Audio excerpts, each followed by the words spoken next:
Hi, welcome to the Successful Stager free training series on how to be a stager.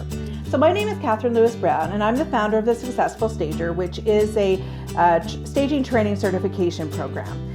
I want to share with you over these next 3 videos exactly the things that you need to know in order to be the best stager possible.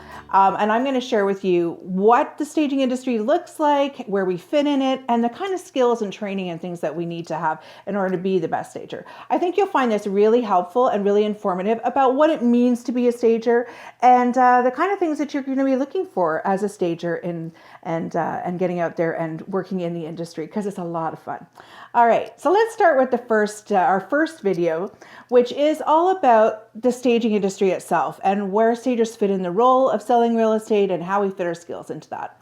So as a stager, and I can imagine that you fit into this absolutely, you have a real affinity for decorating, for style, for balance, and you love texture, you love color. And if I'm not mistaken, I suspect you also spent your childhood moving around furniture in your room. You now have thrown your partner way off whack because he or she comes home and, oh my goodness, the furniture isn't where it was when they left in the morning. You've moved it up and down stairs on your own and you don't care because it's fun. And that's totally acceptable. Totally, I hear it all the time from stagers. And even though you might think that you're an anomaly and you're the only one that does it, I'm telling you, every stager I talk to has that somewhere in their background that they've been doing that. So you're in the right place if that's the sort of thing that you spent your childhood doing. So now you're an adult and you have maybe this is maybe a second career.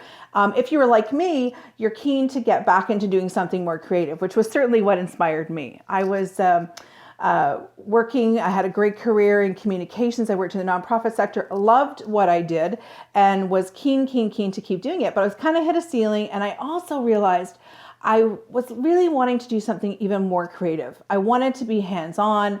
And not only that, I wanted to be hands-on with my stuff, the things that were my choice. And that's what is so wonderful about being self-employed and having your own business.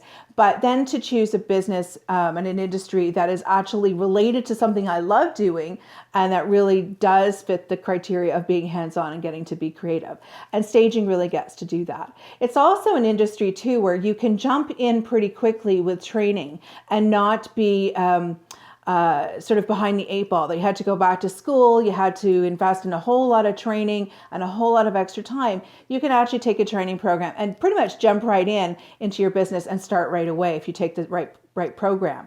So this is the right direction to go. So in this training, we're going to talk less about the actual training and more about the things that you want to know. So as a stager, we're really part of the real estate industry. You know, it feels like we should be part of the decorating industry, and we really pull our skills from there, and we pull our passion really from the things that we love, like decorating, like textile, like texture, all those fun things, renovations, all those cool fun things. But now we actually are getting to pull it into actually marketing a property, so merchandising a property so that we know it's going to sell at its best. And it's going to make our client lots of money in the sale, and it's going to do it fast for them. Because let's face it, there really are very few sellers who really are like, I think I'll just take my time. I'm not really that interested. If they want to lowball me, I'm okay with that. I'm telling you that 99.9% of sellers do not want that out of the sale of their house. They want to make the most amount of money, and they want to make it fast because they want to move on. The real estate industry now is so competitive that you want to get in and out. It's so much work when you're selling a house these days, and we haven't made it any better, let's face it, but we can make it quicker because we can we can get the seller to do so much work up front, have us stage the property so that it sells fast and well, and then we don't need to really worry about how long it's on the market. So the pain is quick and short, and we help them with that. That's our job. And as a stager, we're there to serve, and we're there to be solution providers for our sellers. So it's really a very satisfying role for us to be in. We get to be really creative. So we use our own skills, but then we also get to really help our sellers. So we really get to work with our sellers to make sure that they are really happy as well and really satisfied with the entire process, which can be pretty long and drawn, and not drawn out, but long and intense for them because it's new territory. Buyers sell every 7 years on average. That means they haven't done this for 7 years, and the market keeps changing and the expectations keep changing. But we're on top of that and we help them with that. So that is the wonderful in a nutshell about why we are so valuable as stagers and what we do for the industry. Now, to get into the specifics, if you are a stager, then typically you are working on 3 parts of the staging process. So the first part is when we go in and we talk to the client about what they need to do to get their house ready to sell. And we can do a lot in that process. We can give recommendations. We can talk to them about decorating. We can talk to them about doing renovations and updates because we know what buyers are looking for and what they'll pay money for. And we can also talk to them about that big thing, decluttering and depersonalizing, those 2 things that you hear most often when you think about a stager. So the thing with decorating and getting a decorating to sell is that we usually do that, and we usually do that staging component of the work of the whole process once the decluttering and the depersonalizing and all the renovations and all the work have actually happened. So we're in there at the beginning giving them guidance about where to start, what to do, and where they're going to make their best investment. We can save them tons of money by getting them to do the right things in an inexpensive way or an affordable way, more affordable way.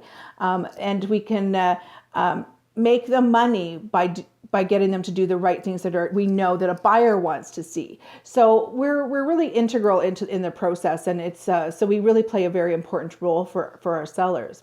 So when we do that consultation, we're often looking at things like decluttering and like depersonalizing. We don't usually call it decluttering because really it's about packing up your lifestyle. It's not anything that we ever judge anyone on, because if we walked into our own homes, we would also be looking at our own homes and thinking, wow, there's a lot of stuff that if we had to stage ours, what would we have to do? And so that becomes really important to remember as well. So decluttering is really packing up all that extra stuff, finding it a home, and we guide our sellers to be able to do that and point them in the right direction of how to make that happen. The other thing when you talk about depersonalizing, and the reason we do that is that when we depersonalize, it makes it really possible for a buyer to come in and go, wow, I can imagine myself living here. And when we have decluttered it, it also means that they are imagining, wow, I'm going to move into this house and it's going to be immaculate. It's like going to look like a show home all the time. And so that's what they envision. So they don't really think about the fact that they didn't see you and how you filled, where your pictures were or where you hung your clothes so much, and where you put your excess clothes. They just saw a home that had lots of storage, lots of character, and that they could visualize themselves living in there, that it attracted them to the property. And when that happens, and then they put in an offer and someone else was also attracted in that same way, and they put in an offer, and the client, the seller, gets at least the listing price on the sale of their house, then we have done our job and we've done it well. So we make everybody happy, including us, because that's what our job is to help our sellers get the most value out of the sale of their property. So that's kind of what happens in the consultation process. So we are pretty important in that process. Realtors like to work with us because we have lots to offer, because we can be the expert, the solution provider, because this is what we do every day. We're in a position to guide our sellers. We're also in a position to guide the agents as well, because they don't always know. They're busy selling a house. We're busy getting it ready to sell. So what we know about staging isn't always what they really care about, and it isn't always what they really want to know. So they will default to us often as the person that they will work with. So it used to be a lot that staging was about, using what homeowners have, getting their house ready to sell, and fluffing pillows, and just making things look nice. And when the industry started, a lot of it was like that. Then as the industry grew a bit, we started to use more of the homeowner's inventory, we won't call it inventory, but what the homeowner owns. And then at that point, the house was really about us going in and spending a few hours rearranging furniture, rehanging pictures maybe. You know, if you've watched any of the shows on HGTV over the years, you've seen probably a huge progression, because when you used to watch Sell This House, it was about hanging curtains and making new pillows and making lots of big DIY projects. Whereas staging now is not like that. If you watch shows like The Property Brothers, it's much more like what they do in terms of staging, because now there's an expectation that as a stager that we bring in inventory as well. So that leaves a great opportunity for us to go shopping and do the things that we love and shop in the stores that we love to shop, and that maybe we don't always get to shop as frequently because we can only fill our house so many times with wonderful things. So it gives us an opportunity to do that on behalf of someone else, which is pretty fun. So there's a couple of really important components that go along with the staging process. So I hope you've enjoyed this video. The next video we're going to do in this series is all about the skills that you need to be a great stager. So we're going to talk a little more specifically about the decorating skills and your knowledge of color and paint and all the things that you'll learn along the way, but that if you're interested in decorating, that this is the video that you want to see. Have a wonderful day and happy staging.